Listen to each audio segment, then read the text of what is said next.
At the age of 21, an adventurous Floyd Ririe took to the skies above Ogden with a barnstorming pilot named Harold Sweet. This would mark the beginning of a lifelong passion for flight and a pioneering career in commercial aviation. I enjoyed the ride so much I wanted to learn to fly. So I talked to Hal and Tommy Thompson about taking lessons.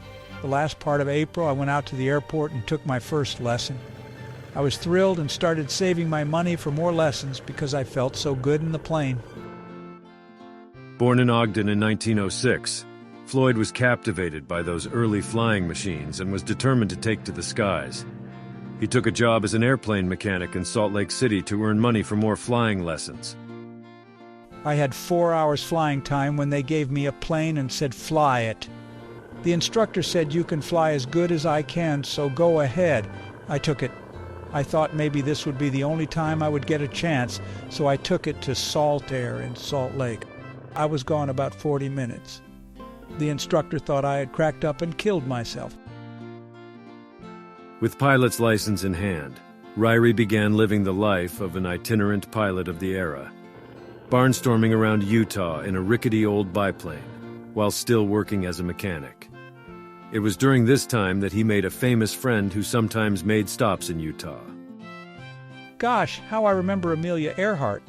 She was really a regular gal and could keep up with the best of pilots in discussions about aviation.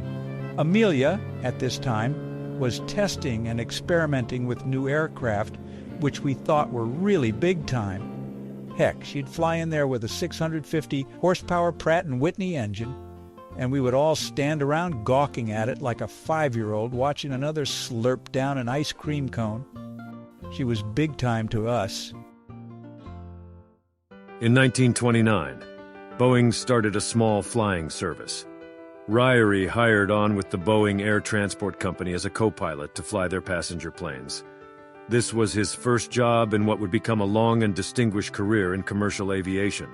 He was one of the first airline pilots from the state of Utah. And unfortunately, it didn't last very long.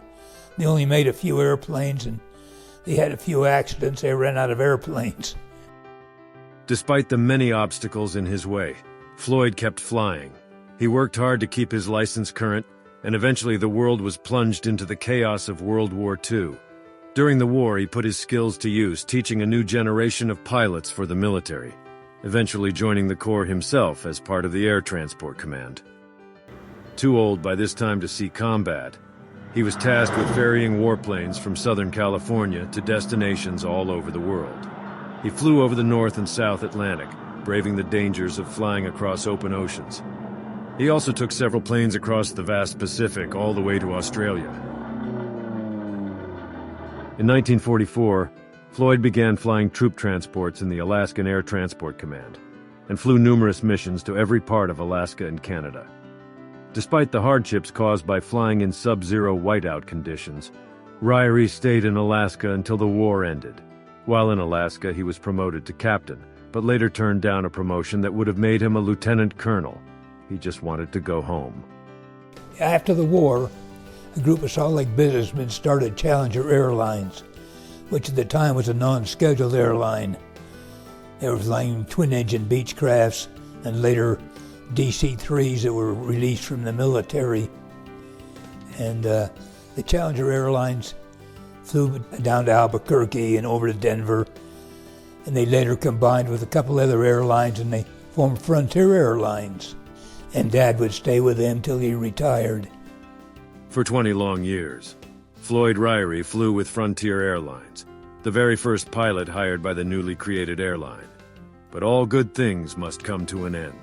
At the age of 60, Floyd Ririe reached the mandatory retirement age for pilots, and so with a heavy heart he bid farewell to the career he loved. The very first pilot hired by Frontier became the first to retire.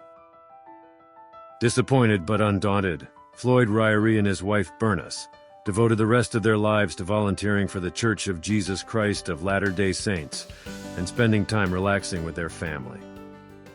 Floyd Ririe was a trailblazing aviator, accumulating an impressive 25,000 hours of flight over his 45-year career and helping to bring safe air travel to the masses in the 20th century.